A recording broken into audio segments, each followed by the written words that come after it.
¿Qué tipo de sistema de justicia considera apropiado mantener a criminales vivos durante semanas mientras son lentamente desollados, comenzando por los dedos de los pies y avanzando centímetro a centímetro hasta que finalmente llega la muerte? ¿Qué imperio desarrolla métodos de ejecución donde los condenados son atados entre dos barcos y dejados para pudrirse vivos, siendo devorados por gusanos e insectos durante meses? ¿Qué forma de justicia civilizada incluye empalar a personas de manera que permanezcan conscientes durante hasta 3 días mientras una estaca atraviesa lentamente su cuerpo? Imagina que conoces el Imperio Otomano a través de series como El Sultán, documentales sobre la magnificencia de Estambul y narrativas históricas que retratan a los otomanos como gobernantes tolerantes y sofisticados que respetaban diferentes culturas y religiones. Imagina que tu visión de este imperio proviene de representaciones que se centran en la arquitectura impresionante, el sistema administrativo avanzado y la Pax Otomana, que supuestamente trajo paz y prosperidad a 3 continentes. Ahora imagina descubrir que detrás de esta fachada civilizada operaba un sistema de castigos tan brutal y sistemático que hacía que la Inquisición española pareciera misericordiosa. La impactante verdad sobre los castigos del Imperio Otomano destruirá cualquier romantización que tengas sobre esta gran civilización tolerante. Y lo que revelaré aquí está documentado en registros de tribunales otomanos, relatos de diplomáticos europeos y crónicas de historiadores contemporáneos que presenciaron estas prácticas. Estamos hablando de un imperio que dominó durante más de 6 siglos, controlando territorios que se extendían desde Hungría hasta Yemen, desde Argelia hasta Irak. Este control no se mantuvo solo a través de la eficiencia administrativa o la tolerancia religiosa. Fue sostenido por un sistema de terror legal tan sofisticado e implacable que las revueltas eran raras y la resistencia era prácticamente inexistente en vastas regiones del imperio. Cuando piensas en el Imperio Otomano, probablemente imaginas sultanes en palacios lujosos, gobernando con sabiduría y benevolencia.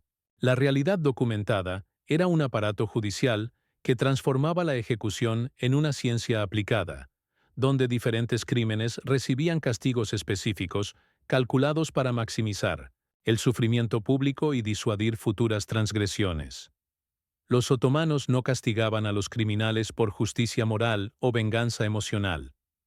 Castigaban como una demostración de poder absoluto, usando cuerpos humanos como medios para enviar mensajes políticos a poblaciones enteras. Cada ejecución pública era un evento educativo diseñado para mostrar exactamente qué pasaba con quien desafiaba la autoridad imperial. Y los métodos que desarrollaron a lo largo de 6 siglos de dominio trascendían cualquier concepto medieval de crueldad. Eran técnicas refinadas por generaciones de ejecutores especializados, documentadas en manuales específicos y constantemente perfeccionadas para garantizar el máximo impacto psicológico. Pero eso era solo el comienzo.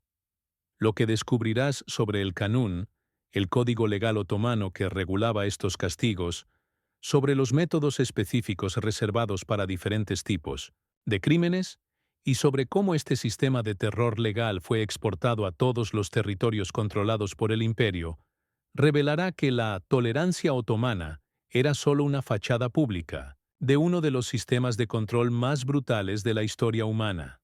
El sistema legal otomano operaba a través de 2 códigos paralelos: la Sharia, la ley religiosa islámica, y el Kanun, el código civil creado por los sultanes para crímenes contra el Estado.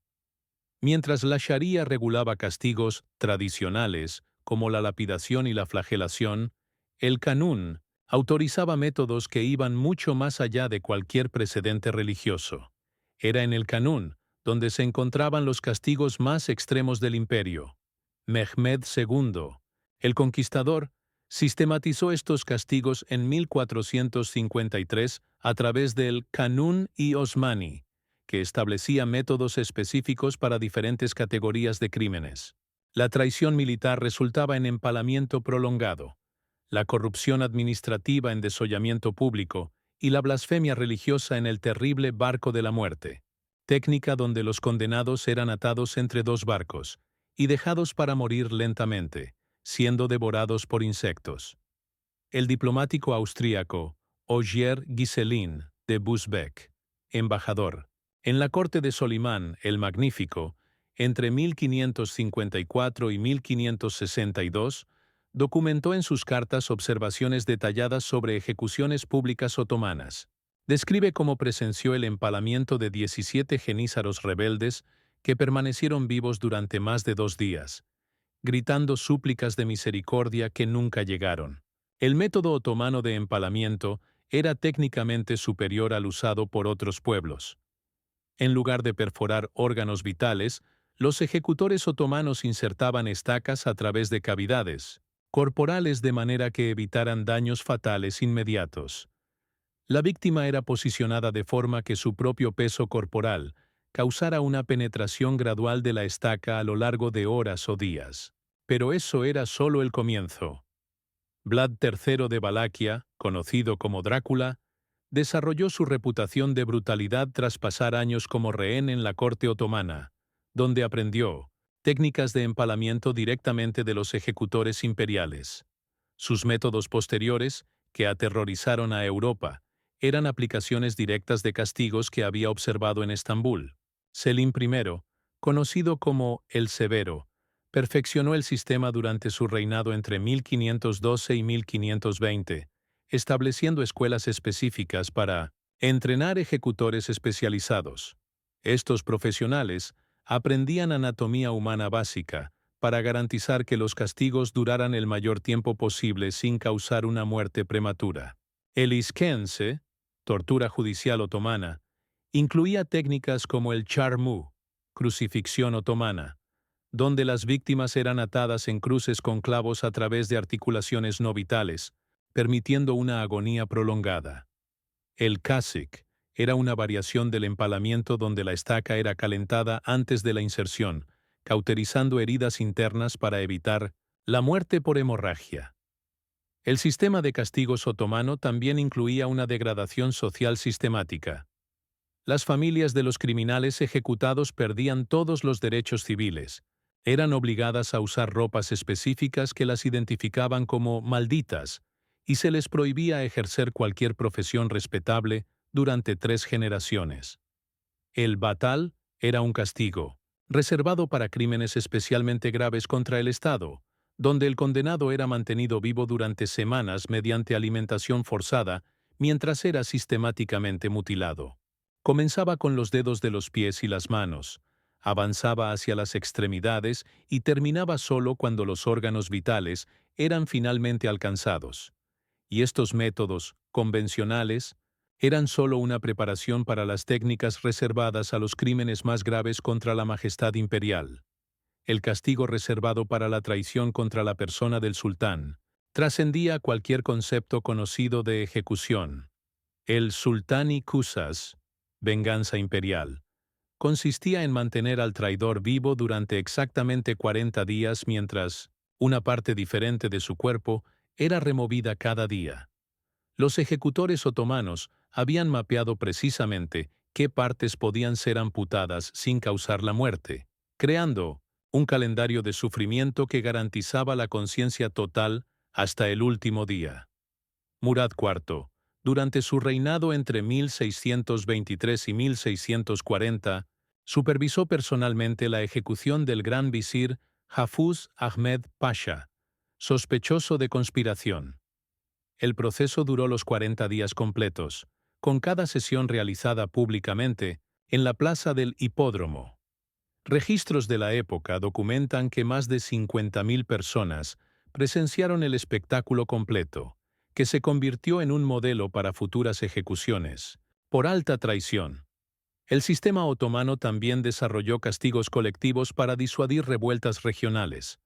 Cuando la ciudad de Bagdad se rebeló en 1638, Murad IV ordenó lo que se conoció como cosecha humana, ejecución sistemática de 1 de cada 10 hombres adultos de la ciudad, totalizando más de 3.000 personas ejecutadas, a lo largo de 6 meses, mediante métodos diversos para mantener el interés público. Durante estas ejecuciones masivas, Diferentes barrios de la ciudad recibían métodos específicos. Los comerciantes eran empalados, los artesanos descuartizados, los religiosos quemados vivos y los funcionarios públicos desollados. Era una demostración enciclopédica de poder, que servía como un catálogo vivo de los castigos disponibles. Y eso no era lo peor. Ibrahim, conocido como Ibrahim el Loco, que gobernó entre 1640 y 1648, desarrolló lo que llamó jardines de justicia, áreas específicas del palacio donde diferentes tipos de tortura se realizaban simultáneamente como entretenimiento para visitantes extranjeros. Diplomáticos europeos eran invitados a presenciar estas demostraciones como una forma de mostrar la sofisticación del sistema judicial otomano.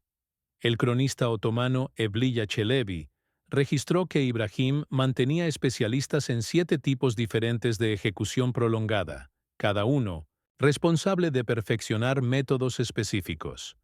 El Ustaz Kazık se especializaba en empalamiento, el Ustaz Deride en desollamiento y el Ustaz Ateş en quemaduras controladas, que mantenían a las víctimas vivas el mayor tiempo posible.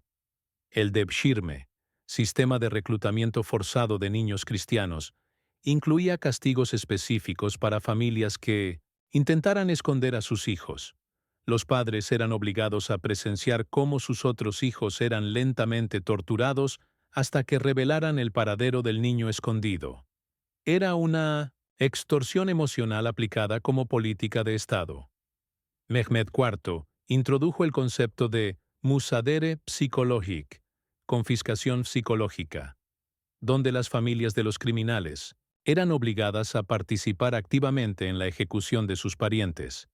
Las esposas debían encender las hogueras que quemarían a sus maridos, los hijos preparar los instrumentos de tortura para sus padres. Era la destrucción sistemática de vínculos familiares como castigo adicional.